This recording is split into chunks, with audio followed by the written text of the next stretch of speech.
Hello and welcome to the Bold Black Girls Podcast. I'm Aries. And I am Kim. Yay! Good to see you, friend. Good to see you too. I know we're not in person, but she was out here sick out here in the streets. Yeah, I was like, I had the vaccination, but I was having some symptoms that were questionable. Yeah, but you got tested. It was not COVID. It was not COVID. Thank God for Teledoc, right? Because I wanted to go to the doctor, but I didn't want to physically go because I was too weak and I was tired and I didn't want to sit in a doctor's office. So I did Teledoc, got me some antibiotics, and my Memorial weekend was literally in the bed. That's from Friday to Monday. Well, I made up for it for both of us because I was out here. Yeah, tell me about it. I want to live through you. What was I was out here in these streets. Tell me about these open streets. Girl, these streets is busting wide open, busting wide open. Hey. They are open. And let me tell you something, y'all. Hey, if y'all been listening to us this whole time, and we was like, you know what? And the Lord, He been preserving us, and we just gonna be at home. I ain't worried about. Child, I've been out here acting like I just got freed from jail. So out here. Tell me what you did, because I was supposed to go to 2 parties and I literally had to decline and let them know I'm not gonna make it. They would have thought you had the vid. They did. They would have. You out there like, I got chills. Get home and lay down somewhere. They sat down somewhere. No, I went. What did I do? Let's see. I went off with Friday. I went on a date on Friday. I don't call it a date. It was more like a makeup date from like trash experiences that I had with this person in the past. So is this to level the playing field, like to say, hey, the last date wasn't the greatest. So we ain't never really even had a date. Okay. Like the dude's just, and he knows because he listens to the podcast as well, I'm sure. So I'll be talking about him. When I be saying stuff that be whack, it be no, it was just, and I feel like I talked about this on one episode where I mentioned him flaking or like not confirming the date properly or something like that. And kind of like Ready to Love or something. Oh my God. And that's why I said, okay, y'all, if you have not been listening, go to our YouTube page. We do recaps of Ready to Love season 4 every week. Okay. So just go over there. And if you're not subscribed, please be subscribed. Like, come on now. Don't do us like that. Listen, but go over there. Did a great recap this past week without me. And I was like, oh, myself. Because she was over there. You did great. Thank you. But no, so this was like you know what? I'm going to be in town this weekend. I'm going to take you to dinner, type of thing. So the food was great. It was the place I like to eat anyway. So, we had a good time. It was actually cool. It was a cool outing. Went out to, they have that place Kai across the street from it on Legacy West. It turned into the little club kind of bar, restaurant type of thing. You out here in these streets clubbing. Girl, we be clubbing. And it was cool because it was like the salsa vibe. They had they was mixing the hip hop with the Latino, style music. It was kind of like being at Gloria's on a Friday night when they turned into the salsa and then they just start putting I say I like it like that with Lil Cardi B mixing. Yeah, it was cool. So that was cool. And then Saturday, I think I just stayed in the bed because I was like, I'm old. I was done. So you needed a recovery. I needed a recovery. So I recovered Saturday, and toward about 5:00, I actually started cleaning out my closet. So I have 4 big giant black bags of clothes that are out of my house right now. They're gone. They're out. My mom came and got them today. I told you she's going out in the community, giving my clothes away to people. So that was the accomplishment. I went to Target and got some containers. I started cleaning out my island in the kitchen with all the plastic and stuff that was overflowing and falling out of the thing and organizing that. So that's organized. The lids are all, whatever. Yeah, so I'm going through step by step, just a couple things, some of the pantry, some of my refrigerator. Like I'm just kind of getting some breathing room at this point. I love it. What else happened? Oh, Sunday. So I recovered. And then on Sunday, went got my nails done, and I went to brunch with the girls, a hip hop brunch up here by my house. We drank so much mimosa. Like they have this big giant thing that they put at your table, and it's just full of mimosa. Oh wow. So we did that. Then we went to Lava Cantina and partied outside. I knew it. Yeah, the live music. It was great. We got this couple. They let us sit at their table. It was nice. And then we left there and went to another place. But I couldn't last that long there. I was like, I'm sleepy. So I was by 11:30, I was on my way home. Because I was like, I would have already been at home in my pajamas. Look at you out there in them streets. I think I saw you on Instagram on Lava Cantina. I saw that long line to get in. You didn't see me in there. Did you see me?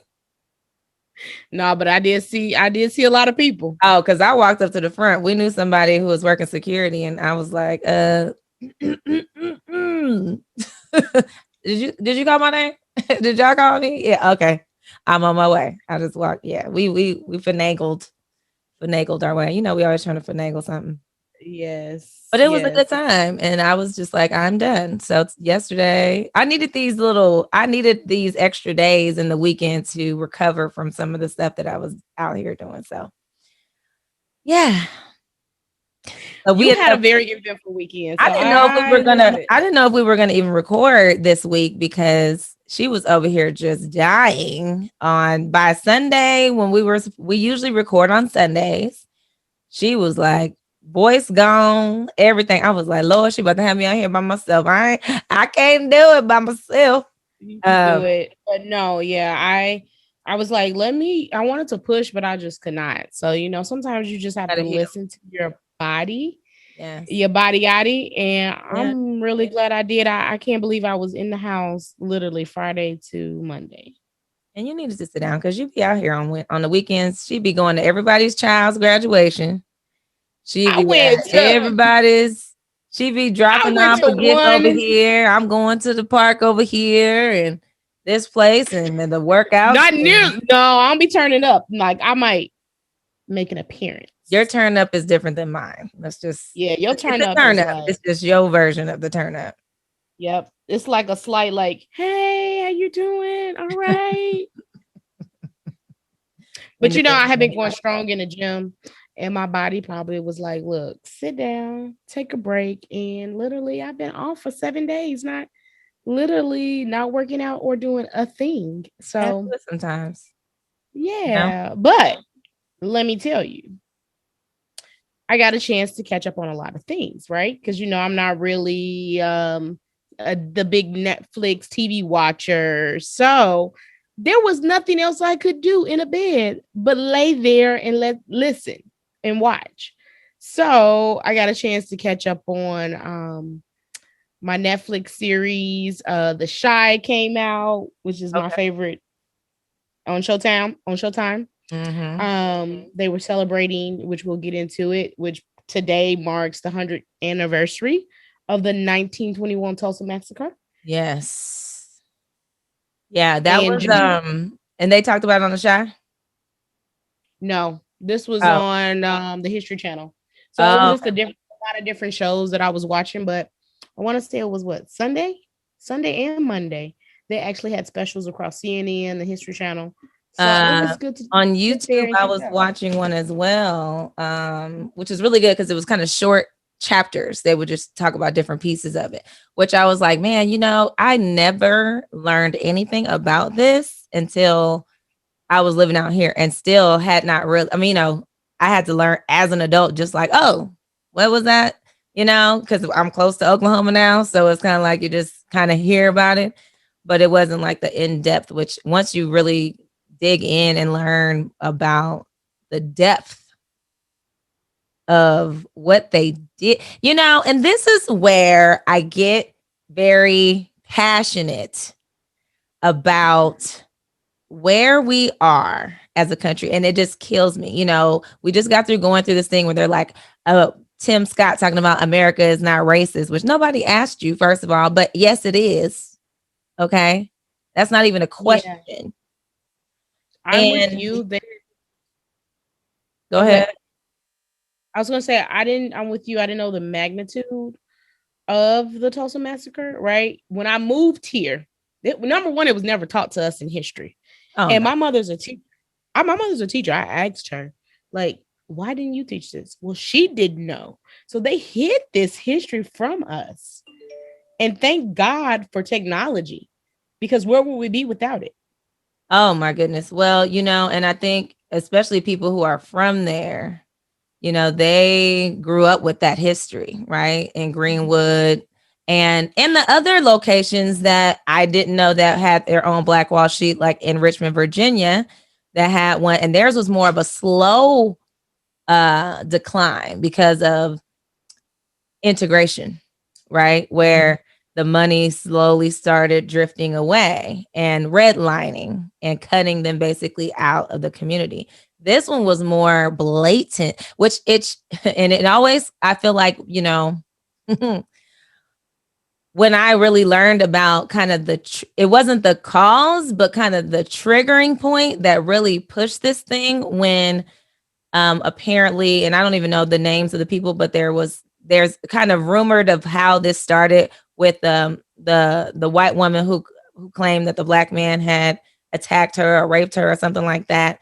In the elevator. And some people speculate that they may have had a relationship prior and it was just not supposed to be happening, or that it was just some blatant, like, you just lied, basically. Which either way, you lie.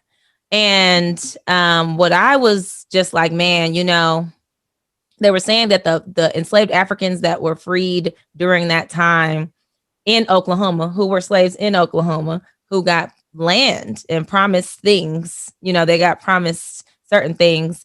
They were able to build this wealth up a certain way that some places did not get a chance to do. And, these Black men who went down there to really protect that man, because they were already talking about lynching him. They had done so many lynchings prior to that. And the Black community was just like, no, like, we're not about to have that. So these men went down armed, saying that they were going to assist the police and making sure that he did not get basically trialed and, and convicted by these people and murdered by these people without having his own trial, without having justice, served. And, these angry white mobs that found themselves, especially the KKK and all these people who were, prominent in those times, who really hated the fact that these Black people they said that they were building wealth. They had anything you needed, you could get in that community. They said our dollar was circulating 19 times within the community prior to leaving the community, which now it only is like 2 hours, right?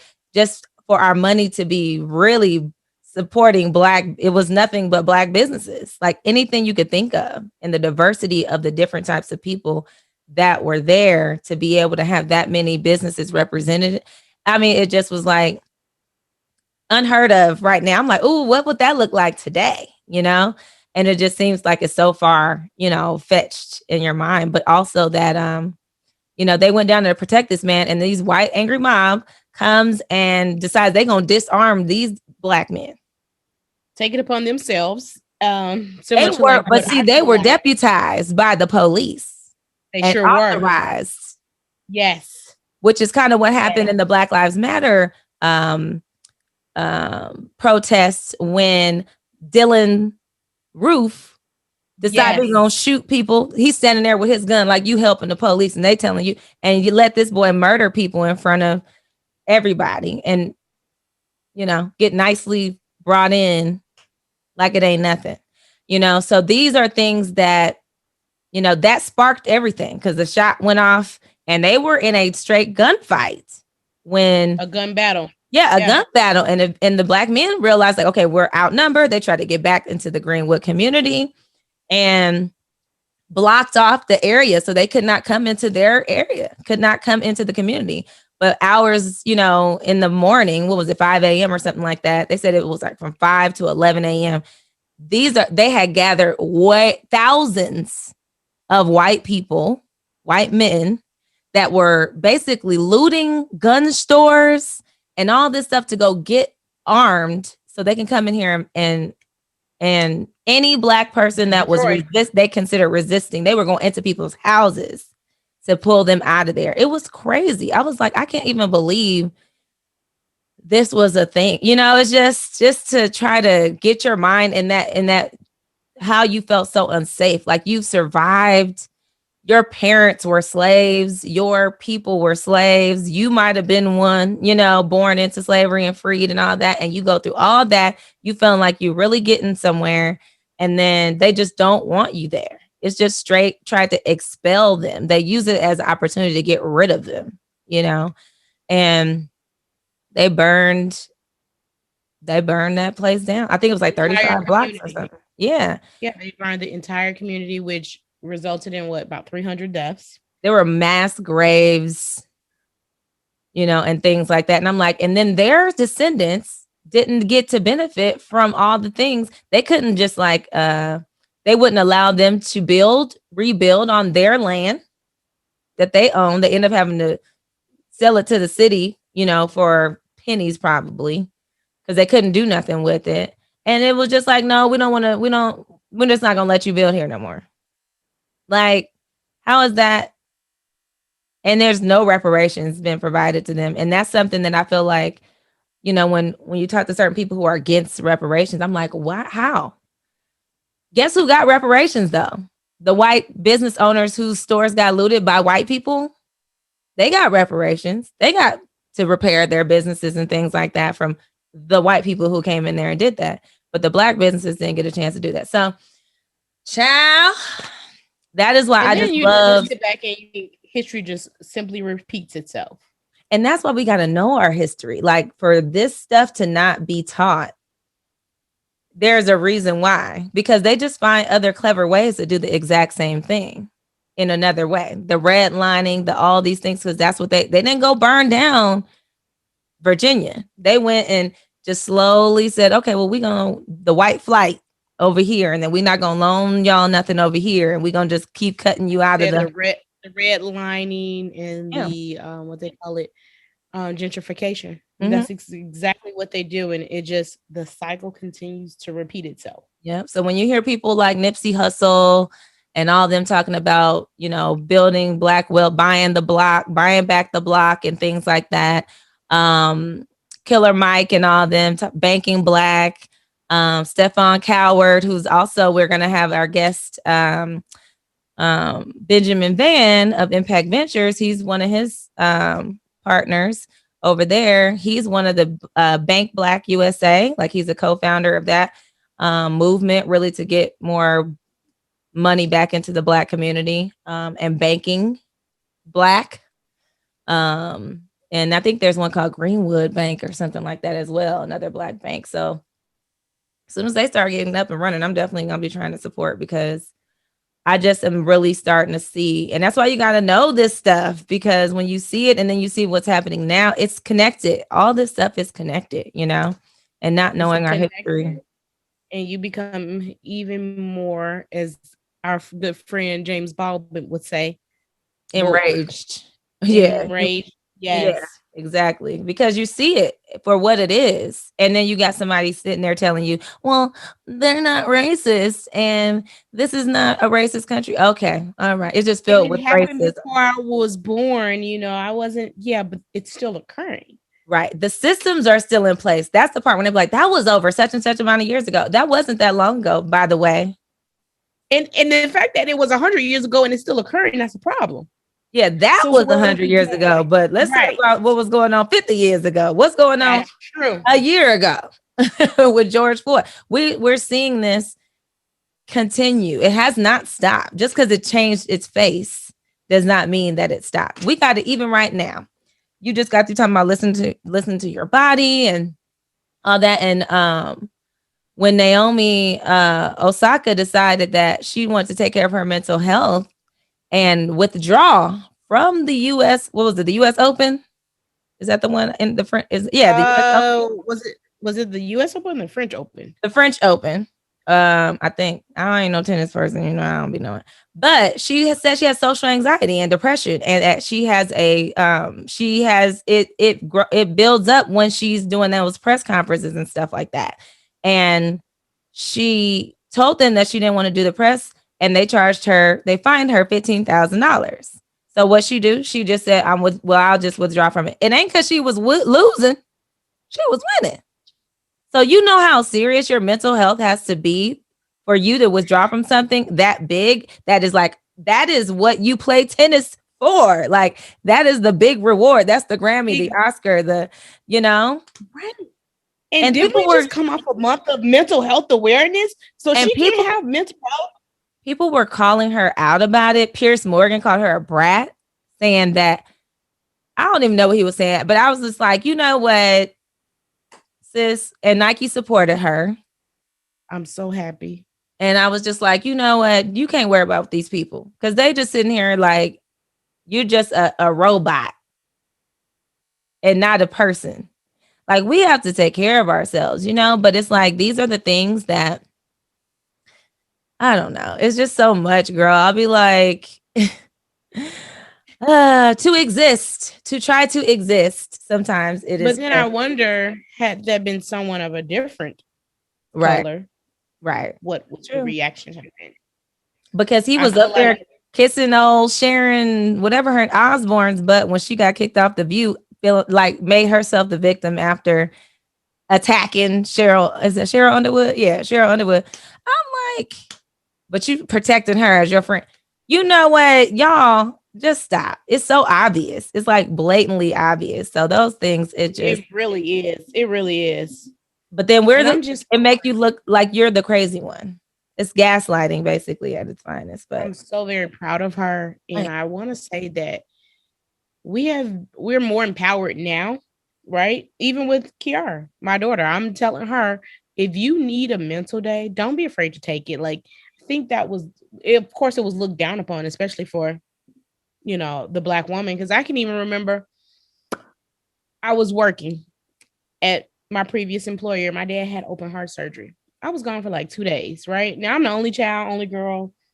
That was like huge, open heart surgery. Girl, they called me back and asked me in like 2 days, when you coming back to answer these phones? What? Oh, heck no. And I know because my daddy had open heart surgery as well. So, and I was gone for a month.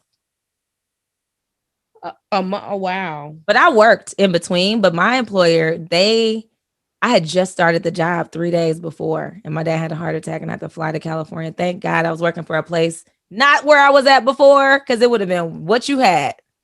The place that I was working at was flexible, was telecommuting. She was like, take your laptop, just go out there and we'll make it work. And, but that is, employees need that support of their employer to take care of themselves. Like, we're not robots, That's why, like, even your company, you guys get mental days, right? Yes. We get wellness days, and you can take as much time as you need. And so literally after that, I decided that that's not somebody who I wanted to work for, right? Mm-hmm. And it wasn't necessarily, I want to say, the company, but it was definitely the part of the culture. And that was part of that boss's, I guess, his mindset and his thinking. But shortly thereafter, I was like, it's time to go. Because if you don't even honor and respect the fact that I'm having a family crisis, life event, yes, and you're not concerned about me as an employee, but you're more concerned about, we need someone here for coverage. No. Route those calls to somebody else. Girl, we get summer hours, child. And I'm like, luckily, my lead, she's like, and I'm encouraging y'all to take advantage of this benefit. Like, they're telling us, like, you get these times. So if you have coverage and you got somebody that can, all your stuff is taken care of, you can take Fridays. We get Fridays every Friday from June through Labor Day, I think it is. I was like, I love it. Look, I got to take a PTO for Juneteenth. You know what? No, and you know what I put? I put it on my I put Juneteenth as observance. When I'm off on Juneteenth, I make sure that is on my out of office and on my PTO requests and stuff. So this is my holiday. I think I am on your birthday. Well, we have I have a wellness day, so I feel like I need to make up for my birthday and Juneteenth. So yeah, that might turn into like a. We really do. We gotta do something. We need to start planning that like ASAP. So yeah, it's been some man, I feel like it was some stuff that we were gonna talk about last time. We've been having our guests and stuff, and y'all this month, the 1916 project. 1619. 1619, yes. Yes. Nicole, what's her last name? Oh gosh. I forgot. Oh my gosh. Oh wait, it was on the last notes. Yes. Hannah Jones. Hannah, yes, child. They did her so dirty. They basically they're trying to basically silence us in terms of our history. Did we not talk about this just now with that's what they were doing to the Greenwood district. They were like, oh, and then y'all trying to build, this is what we gonna do to y'all when you try to build again, you know? And if you think about it, like, let's go back to Juneteenth. They were never informed that they were free. So they don't want to keep us informed. They don't want us to inform the next generation. It's just a perpetual cycle. Now Nicole Hannah Jones is the one who she got a Pulitzer Prize for this project and a MacArthur Fellowship for what they call it, a genius grant, okay, for the 1619 project. And which was a great podcast, by the way. It was a podcast. It was a New York Times article publication, basically. Yes. And conservative criticism, UNC basically backs down from offering her a tenured position, which everyone knows a tenured is like you can't be fired. Like that is the, in the education, that is what you're going for, right? That's the ultimate. That's the ultimate, right? You're tenured. That's can't like a lawyer becoming a partner. Right. So tenured professor, that is like, you can't be fired, basically. You can just do your thing. Well, they offer her instead a fixed 5-year contract. You know what? I need to go somewhere else. See, I'm not good at these type of things. Like once you do me, I'll be like, okay, I'm gone. It's not necessarily a good trait. I don't know if that's necessarily a good trait or not. I don't. No. He's gotten a lot of backing and support, and I don't know if maybe she needs to fight for this. I don't, like that's what I'm saying. Sometimes it's good to fight for what you deserve. Yeah. See, I just be like, and hold them accountable for it. So I think there's a fine line between holding people accountable, but then also like with the Naomi having the will to having the choice to say, you know what, I need to step away. This is not healthy for me. So you really have to say, am I willing? Is it worth the fight? Who will it help in the end?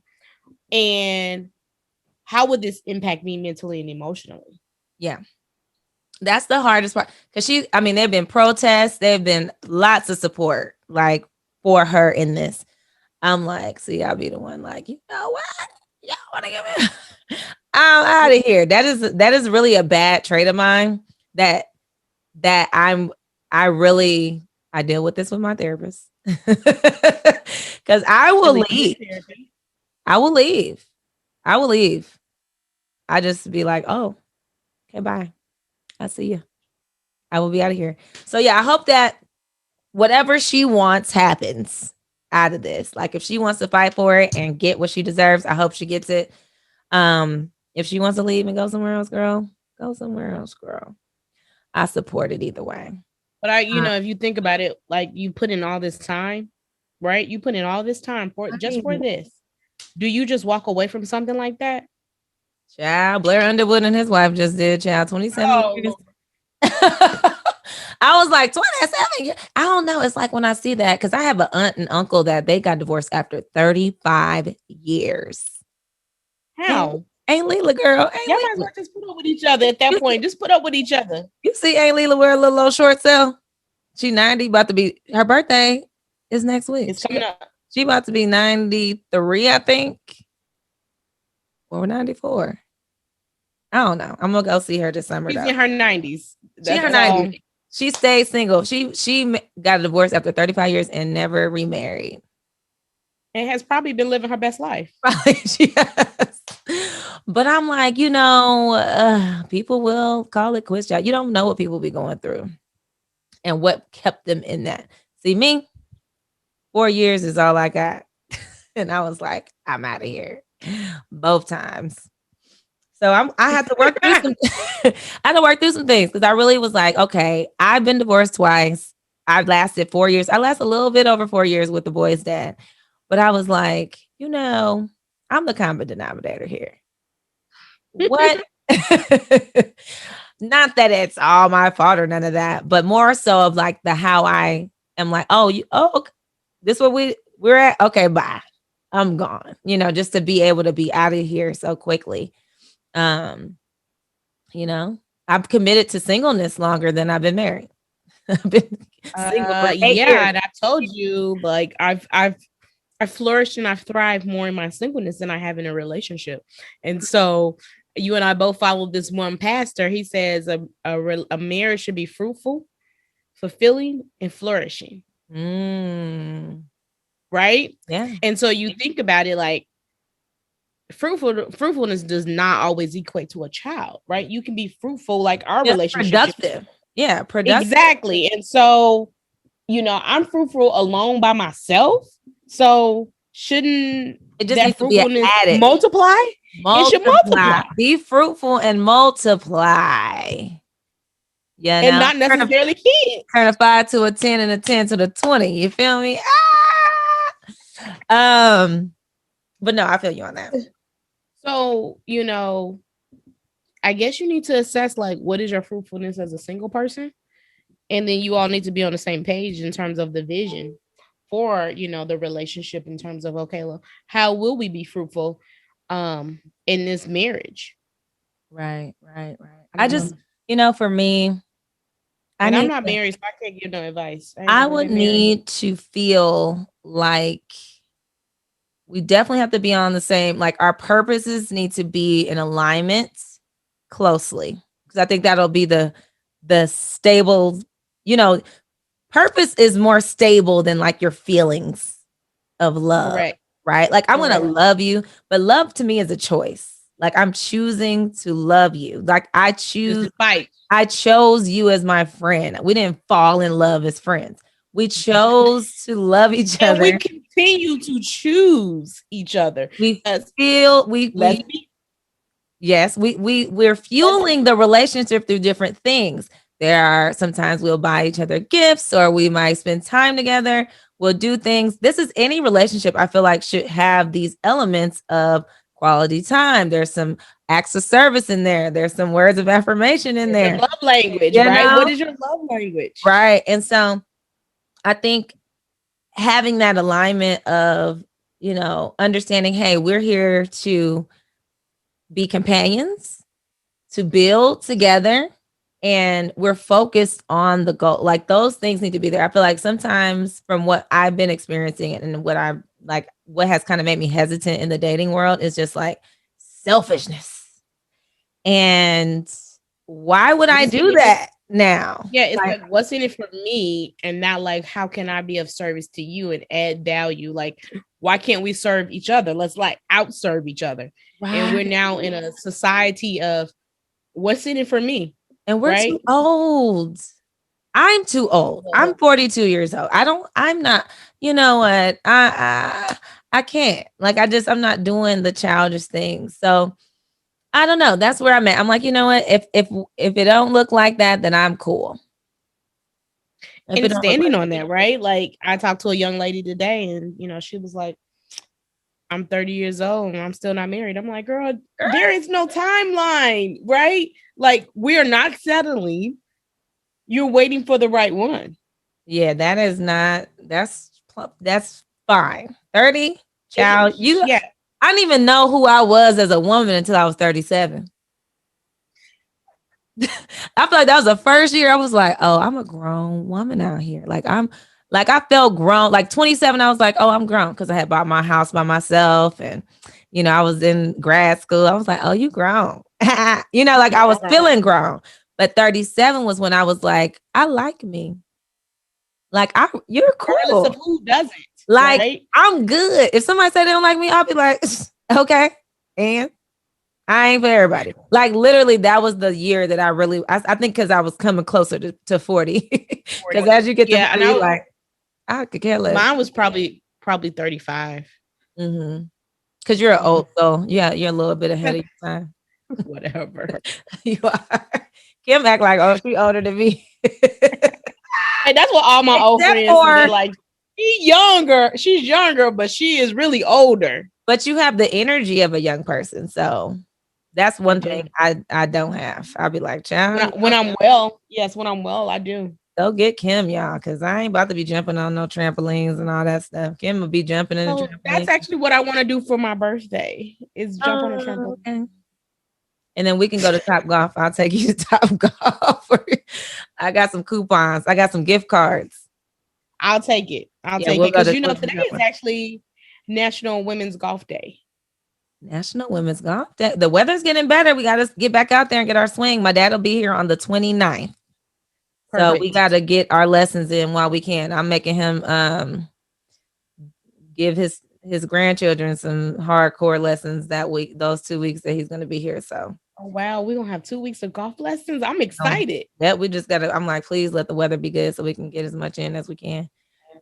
But yes, child. So you talked about the controversy. I had to go find out what the controversy was, child. I didn't talk about it. I just brought it up. So, No, that's what I'm saying. You had brought it up and I was like, what was it? I thought I scanned past something. I didn't click it and hear it. I didn't see it.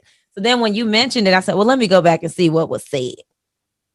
So apparently, someone captured some pictures of some Black ladies at the airport with their bonnets on.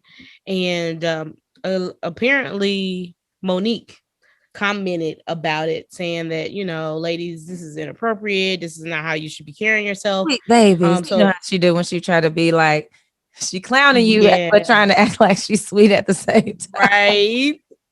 And so there's been some controversy, right? And I see the duality of the Gemini season, right? Because we're up on the Gemini season. I always see two sides of it. Yeah. Of a lot of situations. Yeah. And so one had talked about the history about bonnets and where it started, right? We call them tillons, and the Creole folks, they call them tillon. You have a little tillon on your head to cover your head up. It's a lot of reasons behind some of that, but all of it is preserving, your style. Some of it was just covering your head, as there's so many different reasons why, but yeah.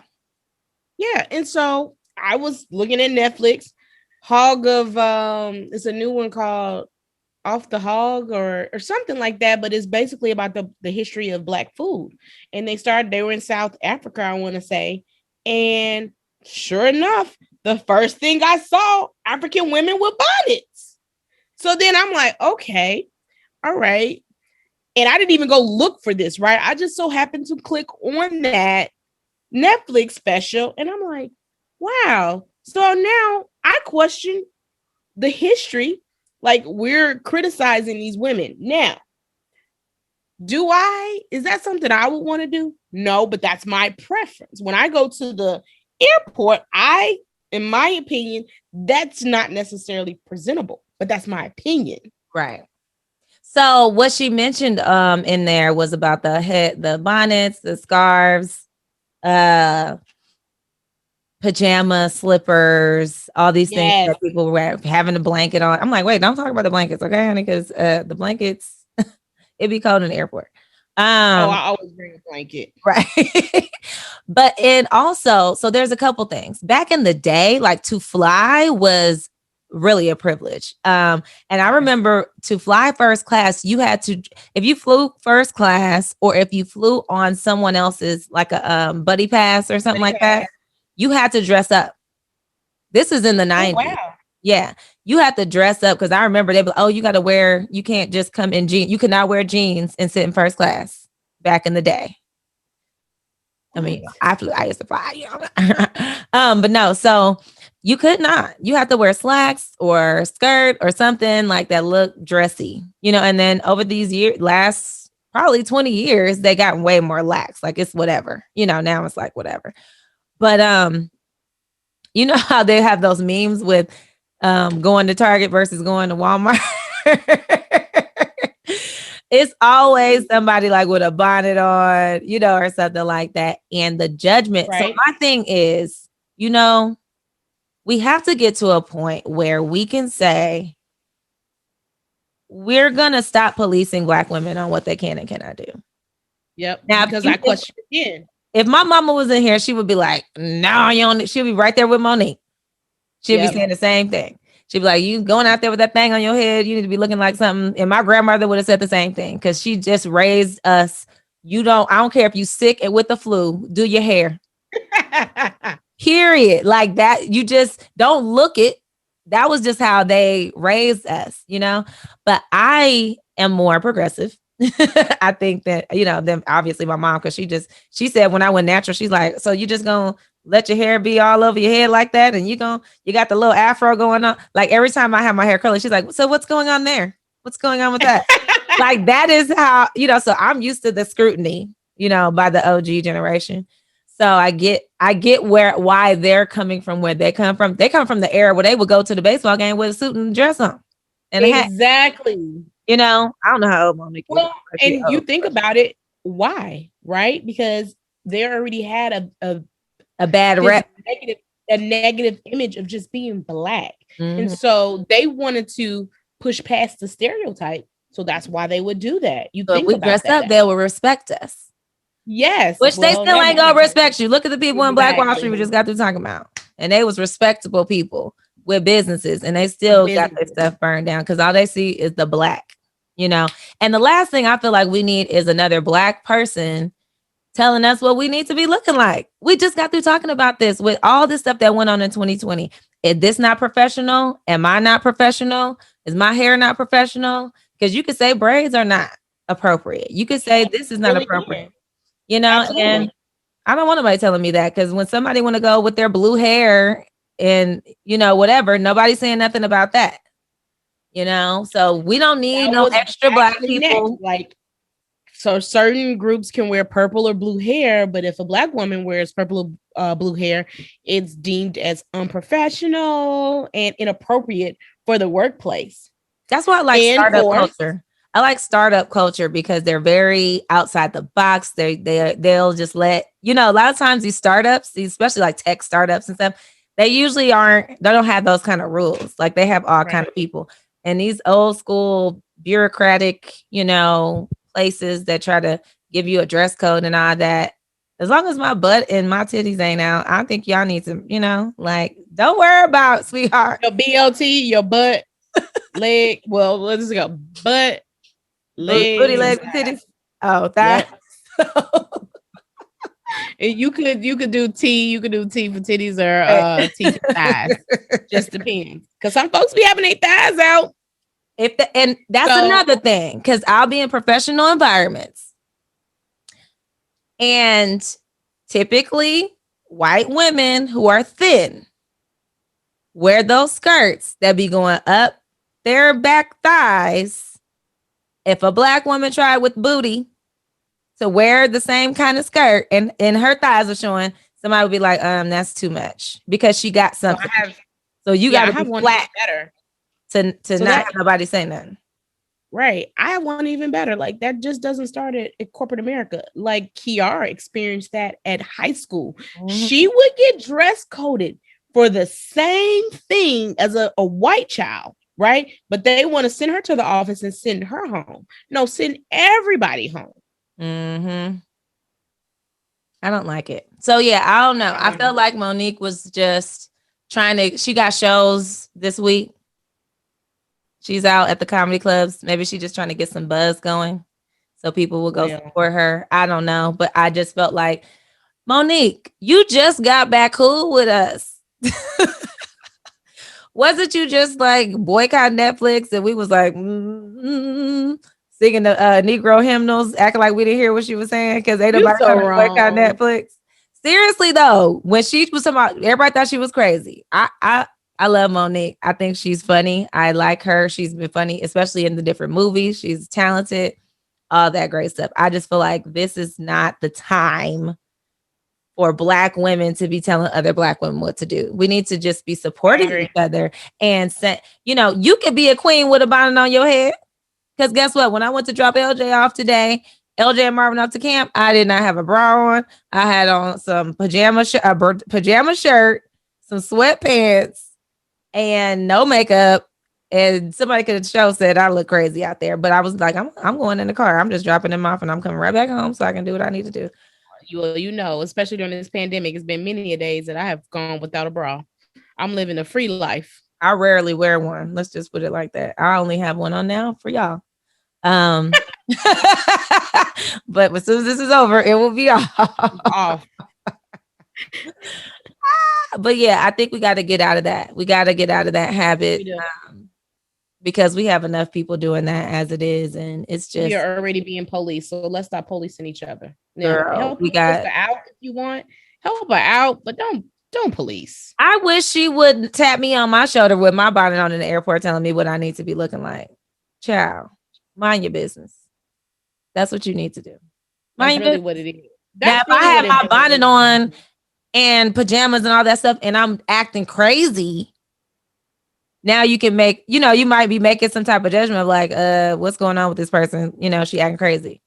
But I'm doing my thing. I'm at the airport about to fly somewhere and do what I need to do. Girl, it's times where I remember when I had a little something back home when I first moved out here and I was still dating guys in California and I would fly back. I would have no makeup on. I would have my scarf on my head at the airport to preserve the hair because I had it wrapped and I did not want my hair unwrapped until I get ready to get off of that plane when he about to pick me up.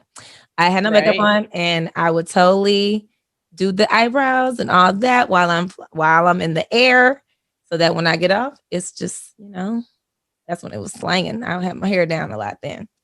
So yeah, I'm like, so don't judge. You don't know what I got going on. And some people, they're not trying to be cute at the airport. Now, I'll be trying to be cute at the airport nowadays. I'll be trying to be cute. When I get on the plane, I will put my scarf on. I believe in being two things, cute and comfortable. Okay. That's what I'm going to be. Because I'll be like, you never know who you're going to run into in there. Like, I'm a single woman. So I'll be trying to, I'm like, I might run into a cutie while I'm there. I can't be looking crusty. I got to be laid. Oh, you just never know. I mean, I ran into Scent, right? Yeah, you did. So, I mean, I wonder what, if I had a bonnet on and I walked up to her, what would she respond back? Yeah, would she take a picture? So, yeah, you just stay ready because you never know the opportunity, right? Yeah, and that's just kind of no judgment, right? That's why I'm like, I don't judge that, and I just like with me and work, a lot of times I have full face. I'm trying to be as presentable as possible. That's just how I just told you the women who raised me, like I will get in trouble if I came out the house looking like whatever. That's not happening. Not even to go to the mailbox, But now I pick and choose the days I feel like I want to look like whatever I want to look like. This time my neighbor had walked by. I was getting my groceries off the front porch and I had my robe on and everything. I'm looking like, oh, well, shoot, you walking by my house. That's true. So, mind your business. But yeah, come on now. Let's love on our sisters. Right now, we all need to just be loving on each other and not worried about judging people. Now more than ever. Yes. It's not time. It's not time for that. So what else is going on? Gemini season. Kim's having a birthday in a couple of weeks.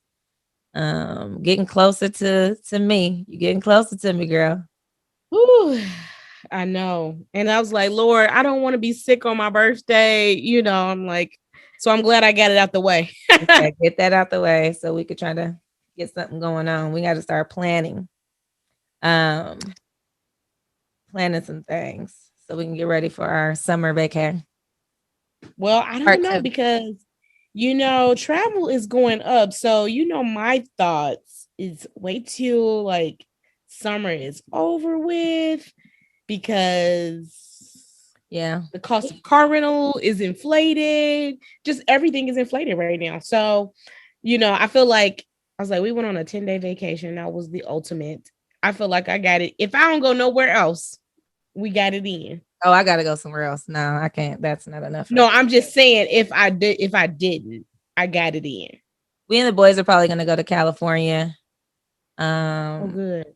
Might do a little drive up from LA to the Bay, or do some like Pacific Coast Highway views, beaches, some stuff like that. I haven't taken them on that. They've done a little bit of coastal, but not Malibu, Santa Monica, like all that kind of stuff. So we might do an LA thing. I don't know. We'll see. Anywho, all right, y'all. Well, we are, please go subscribe to our YouTube channel. We are really trying to make a goal here, and we're horrible at marketing, just to put that out there. If there's anybody who is social media and you're looking for an internship, holler at us. Hello, Black. Or you wanna train us. I will be open to training, right? Like, she is open to training. Train her. Cross training. Seriously though, I was like, we need a person to help us manage our Instagram and all that. I just seriously, one of my mental health things I'm going to be doing over the next 12 months is releasing myself from some things that I just got I'm just spread thin. And yeah, like I can't give as much attention to every single thing that I want to do, because I'll just be like, I'm over here. Girl. So I got to free my mind so the rest will follow. But go subscribe to our YouTube page, and rate and review us, like, share, all those things. And the next couple of weeks, we're gonna have some men on the podcast. We're gonna be honoring some Black men. We're gonna be honoring some fathers this month. And I'm excited about it. Because these are Black men that are doing big things.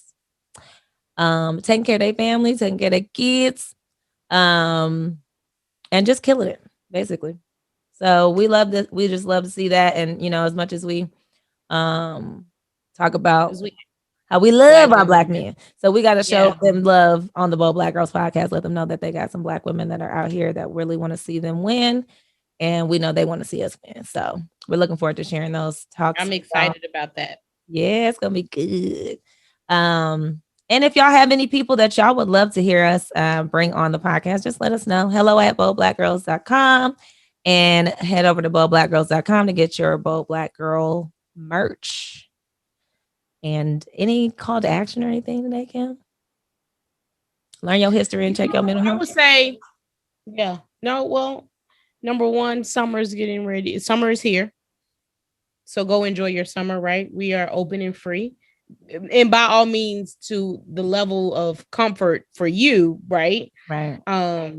Enjoy it, because I really, after this past year, you realize the brevity of life, and just trying to experience life, right? So whatever that looks like for you, like for me, I'm gonna go jump on a trampoline, right? I'm gonna book a trip somewhere. Everyone's summer is gonna look different, but I would say like Nike, just do something, just do it. Girl, that's why I've been out here in these streets. I was like, you know what? When everything shut down last year, I was like, dang it, I should have been. Now I'm missing. I didn't get a chance to. I should have hung out a little more this year. I should have did a couple things. So maybe that's what I'm exactly. And just live a life that's no regrets, whatever that looks like. Yeah, whether it's taking care of your mental health and taking a break, or going out and doing something fun. So we love y'all, and we'll see y'all. Have a bold week. Y'all next time.